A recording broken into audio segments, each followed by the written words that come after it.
Looking back at Doctor Who Series 2, broadcast in 2006, Doctor Who Series 2 saw David Tennant's first adventures in the good ship TARDIS and a slew of familiar friends and foes. Of course, Christopher Eccleston had regenerated a year earlier, and whilst David Tennant may have made his official debut in 2005's Christmas special, Doctor Who Series 2 really marked the start of a whole new era when it began in the spring of '06, his first full season at the controls of the famous police box. And it really did feel like a whole new era. It was like Doctor Who was being relaunched all over again. Christopher Eccleston had left after just one season, albeit a very successful one, and naturally there were questions on many people's minds as to what Doctor Who Series 2 would be like with a new leading actor. After all, Doctor Who had never seen such a brief tenure from its incumbent Time Lord, unless you count Paul McGann leaving after just one story in 1996. That said, if anybody was worried, they needn't have been. Doctor Who Series 2 was every bit as exciting as the previous year, and some might argue it was better. Perhaps one of the most surprising announcements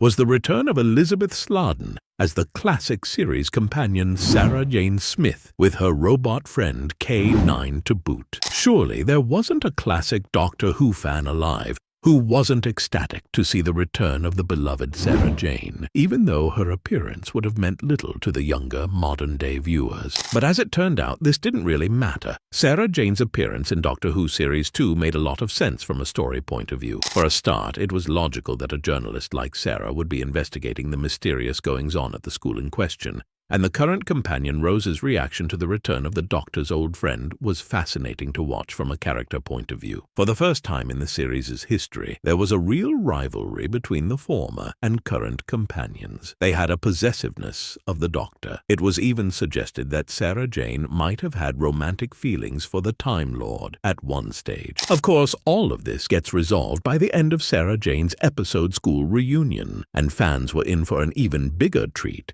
when it was announced that Sarah Jane would be afforded her own spin-off series, debuting that Christmas. This was hot on the heels that another former companion, Captain Jack Harkness, was also getting his own show. Suddenly, Doctor Who Series 2 was becoming part of much bigger empire, long before Star Wars and Marvel were commissioning shows left, right, and center. But it wasn't just the Doctor's old friends who were pulling in the viewers. Doctor Who Series 2 also saw the return of the Cybermen after an 18-year absence. Interestingly, or controversially, depending on your point of view, these weren't the Cybermen that we'd grown up with. These were Cybermen from a parallel universe, and their Doctor Who Series 2 story, Rise of the Cybermen, actually chronicled their origin at the hands of the deranged scientist John Loomis, bizarrely and creepily portrayed by the actor Roger Lloyd Pack. Even more excitingly, this wasn't to be the Cybermen's only appearance in Doctor Who Series 2. The Metal Giants were also brought back for the series finale Army of Ghosts and Doomsday, and as if this wasn't gut-wrenching enough, writer Russell T. Davies also decided to throw the Daleks into the mix for good measure. This marked a first in the Whoniverse, as these two iconic baddies had never actually met on screen before, and their first encounter was every bit as explosive and comical as you would expect. Naturally, the Daleks and the Cybermen do not get along, and the Daleks clean the floor with them. However, what Doomsday will probably be best remembered for is its devastating conclusion, in which the 10th Doctor and Rose are separated forever. Rose is trapped in a parallel universe, and the Doctor has no way of reaching her, save for a brief holographic conversation in which the Time Lord comes within seconds of uttering the words "I love you" to his grieving friend. Rose, however, does declare her love for the Doctor just before he fades away,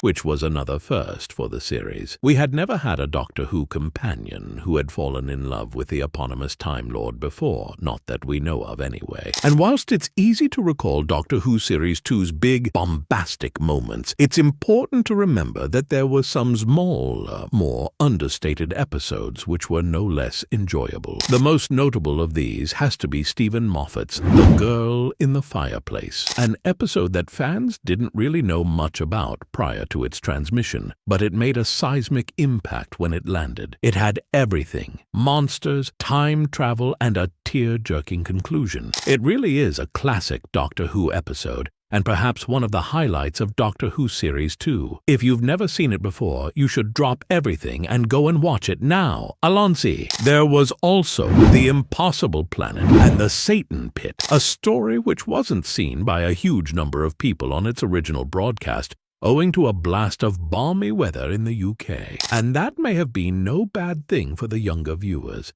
as this was one of the darkest and scariest Doctor Who adventures of the modern era, if not of all time. Even today, there have been few stories which are quite as dark, scary, and adult as the Satan Pit, and as the title suggests, the story pits the Time Lord against the devil himself. It channels the same energy as horror classics like Alien and Event Horizon, and it is not to be messed with. In the end, Doctor Who Series 2 proved that the 2005 series had not been a one-hit wonder, and that lightning could indeed strike twice. The show was firmly back and as popular as ever. David Tennant had been embraced as the new incumbent Time Lord and had quickly found his feet, and with the surprise appearance of Catherine Tate in the final scene of the season, it was clear that things were about to get even more interesting. What is your fondest moment from Doctor Who Series 2, and which is your favorite story? Let me know in the comments below. Set, girl.